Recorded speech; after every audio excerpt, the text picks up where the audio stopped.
Hello YouTube. Got a good little project going right here with a Freightliner FLD. We call it the bastard because ever since we've got the truck it has been just that, a complete bastard. Anyhow, forgive my language, sorry, I'm sure it will get worse. So I'll apologize in advance for that. Anyway, show you what I'm dealing with here. I was going to make a video when we went to first put the bumper on, and we got busy and it just didn't happen. So I've got the bumper on right now, but it's going to have to come back off, and you'll see why here in 1 second. All right. Sorry for the shoddy camera work, doing this on my cell phone, so we'll get a better camera here one of these days. Anyway, it's a 20-inch drop bumper from Rainey's. It looks good on there, even though it's still got the tape on it. If you come around here to the passenger side, you can see the bumper's kindly tucked under just a hair, and it looks pretty good. I mean, it could use a little bit of adjusting. But if you come back over here to the driver's side, there's over an inch gap right there. And I think this truck has been wrecked at some point or another in its life.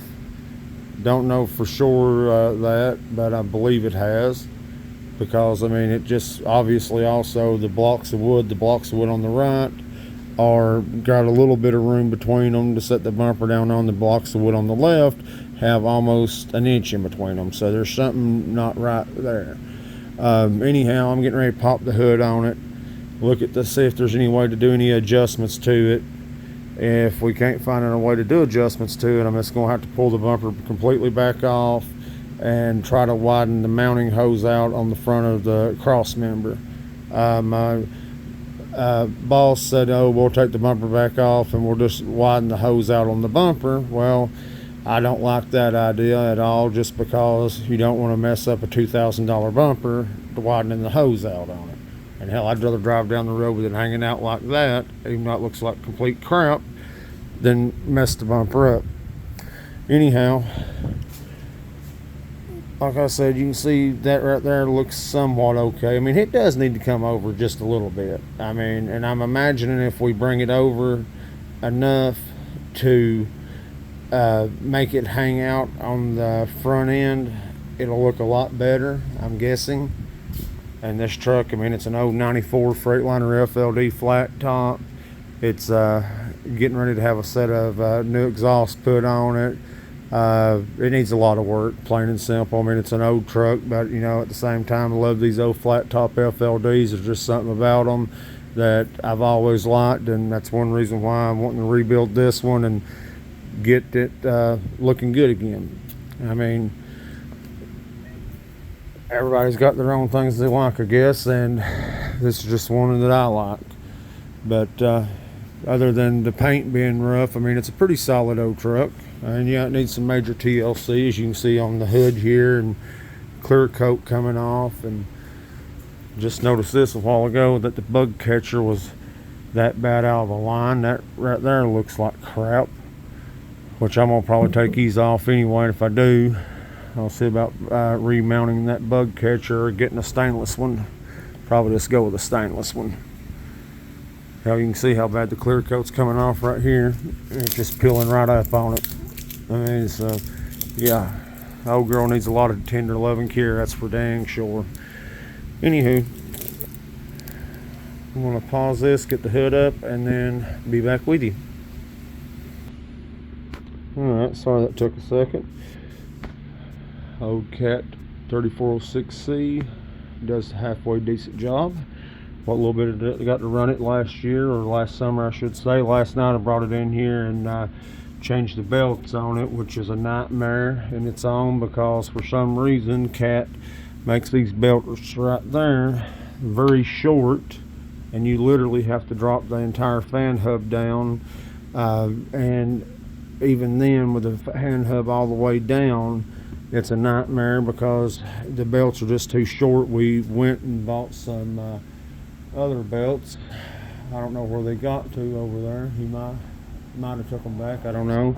That was a couple inches longer, thinking, you know, that was just a problem. Well, couldn't get it adjusted, adjusted, and didn't do no good because the fan blade I should say, ended up just going way too tall. Anyway, back to the bumper detailing. I measured a while ago, and from this boat here to there was a little bit over 28.5 inches, and then on the other side it come in at 28.5 on the dot. So like I said, I believe the old girl has had a accident at some time or another, obviously, and something is out of whack on that front cross member. I don't know what yet, but there is something there. That's another nightmare, getting back up in there. I don't know if you can see back in those holes or not, but you got a little bit of space between that little triangle thing to get in there to get the bolts on. So I was going to try to fix this without taking the bumper completely off, and I got to looking a while ago, and I noticed how this bracket is made right here.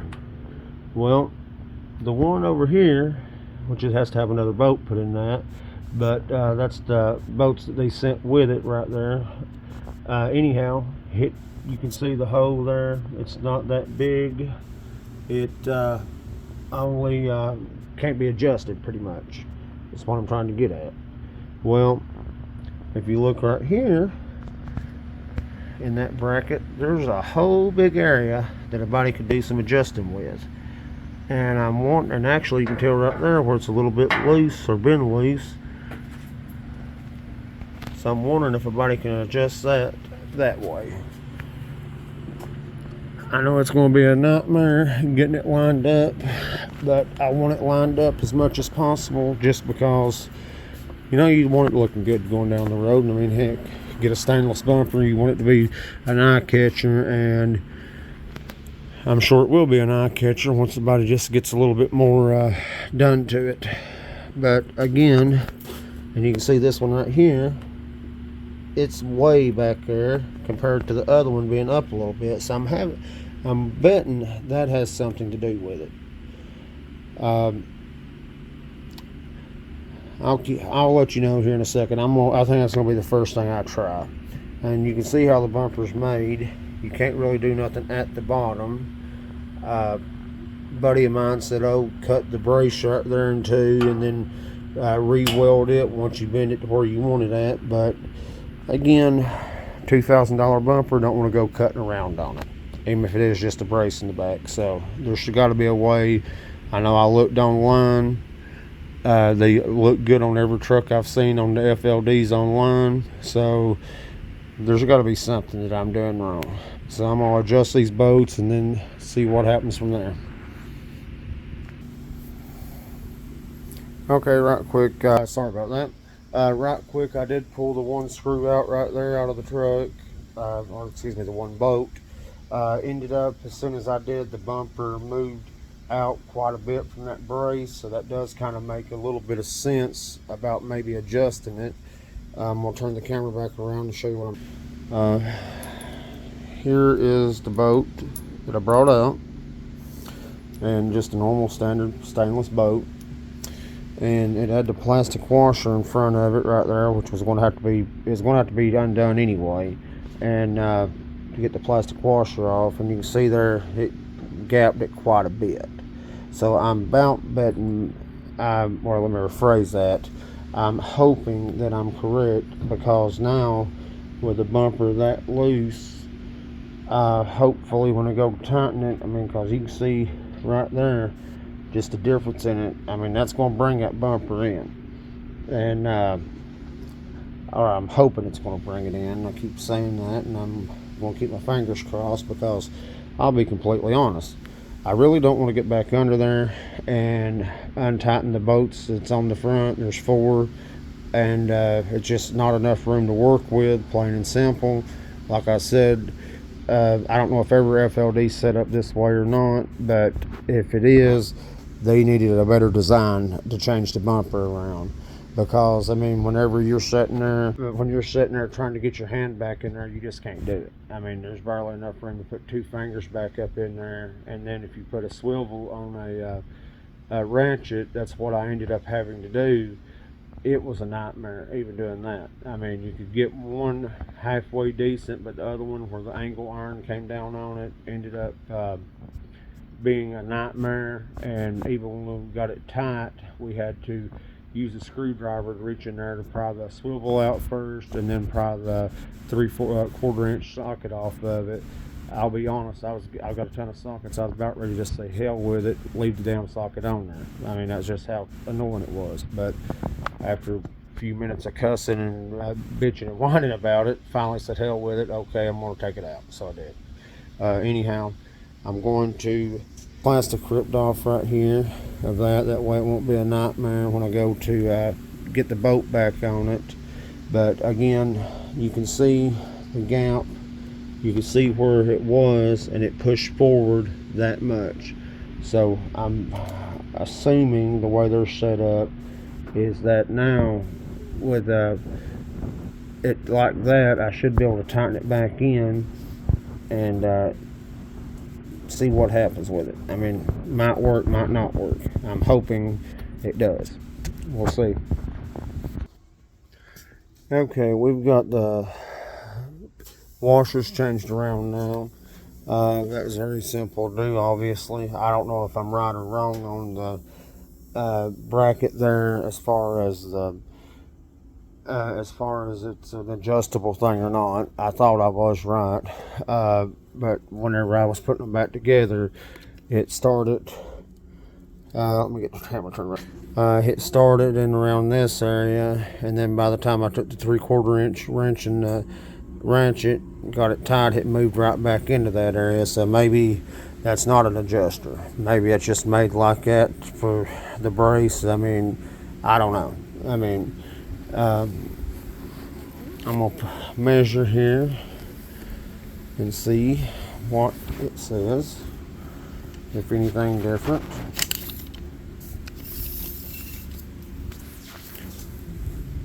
It should have to be taken apart anyway to get them plastic washers off.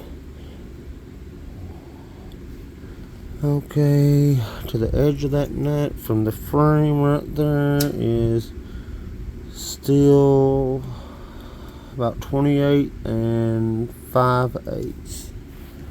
28 inches and 5/8. So let's walk around to the other side.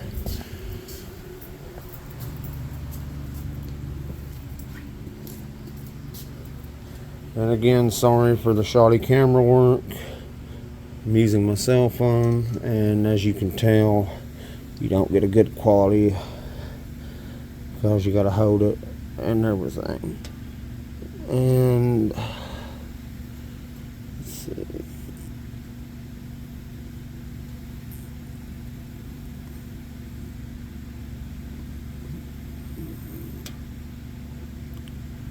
Yeah, it's about 28 and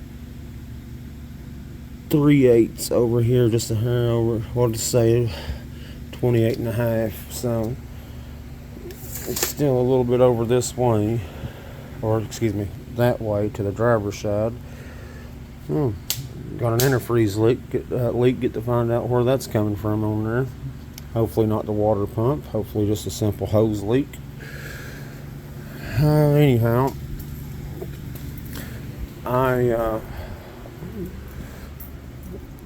I'm gonna put the hood back down and just see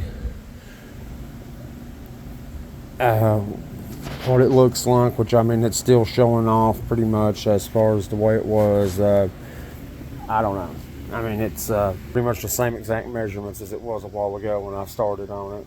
Like I said, I thought maybe a body could adjust it, and I'm sure if a body did cut that bracket at the bottom, which I think it'd be a stupid thing to do, and I'm not going to, and the body took that off, you could readjust it, bend it around, you know, just push it, but then you take a chance on it bending the bumper bad. I mean, putting a goose egg on top of it. I mean, a number of things could happen, and I refuse to ruin a $2,000 buffer. I mean, it's just stupid, plain and simple.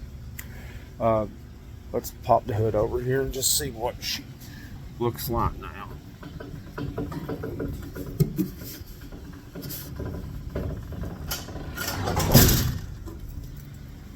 Excuse me. Alright, it looks pretty much the same. Yeah, it's gotta come over some. We'll have no choice but to take it off completely, drill the hose out for the mounting hose on front of it, which I've noticed that these bolts are not nowhere near as tight as they need to be neither, because we left them a little bit loose to rock it back and forth. Well, them are snug, but these right here, you can tell, are just nowhere near tight. And I know that's not what the problem is. I mean, you would think, everybody would think, oh, well, it's not tight, blah, blah, blah, that's causing it. No. I mean, if it was off a little bit, fine. But, I mean, there's a good, I'm going to say an inch.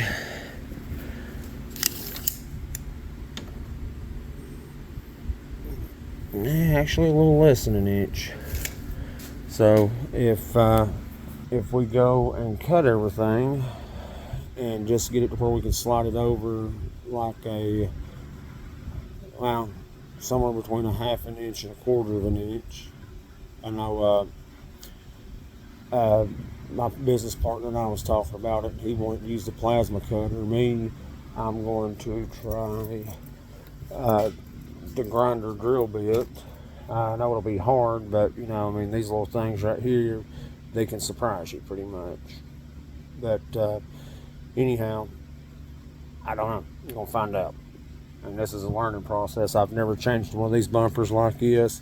I mean, I've always changed square bumpers on Peterbilt 389 or Kenworth, something like that. That's pretty simple and straightforward on how to do it. I've never changed a curved bumper, which, I mean, it's the same scenario. I mean, it's just you ain't got as much room to work with back there, it looks like. I mean, on this one, I know when I changed it on my 389, I had it changed in under 30 minutes, tightened up, and was polishing the damn bumper out. No big deal. This one here, it's turned into a complete headache, but it's part of it. But I'm going to take the bumper off. I'm going to drill the hose out at least a half an inch. That way it can be shifted right to left. And if I am almost an inch right here and I'm not over there, hopefully at half inch we can adjust it over enough and be able to mount it and it looks straight. But like I said, you can obviously tell the truck has been wrecked at some point in its life, and apparently whenever they done the rebuild of it or whatever they done to fix it, they did not do a good job, or it would line up perfectly. Obviously that's where my mistake problems coming in right now. The only other thing I'm worried about is where the boot hole is, or excuse me, the pull pin hole. There's not a lot of room back in there on either side of that, and I don't really want to have that opened up to where it's going to look uneven, and it already looks kind of uneven in there. But we'll make another video. Well, there's a little shop cat. Hi girl, what are you doing? Yeah, you hungry? You need some food? Alright, I'll feed you here in a second. Anyways, guys, thank you for watching. Sorry that it was crappy camera work again. Please leave any comments you have or anything like that for suggestions on how to fix it. If so, I would appreciate it. Hopefully my idea works on fixing it as far as widening the hose out, and I'm gonna see what happens there. Like I said, this truck, I mean, it needs a lot of TLC done to it, but I'm happy to do it. I mean, we got a new set of seats over there to go in it. Got a set of straight pipes to go on the back of it. Got to order a small muffler to go underneath of it. I mean, there's going to be a lot of work done to this truck right here. Got to get a sun visor for it. I'm going to take the hood mirrors off. Well, if it wasn't so damn cold out, I'd be outside right now pressure washing it to get the dang clear coat that's peeling all over Hell's Creation off of it. Again, thank you for watching. I appreciate it. Have a good day and be safe out on the road. Thank you.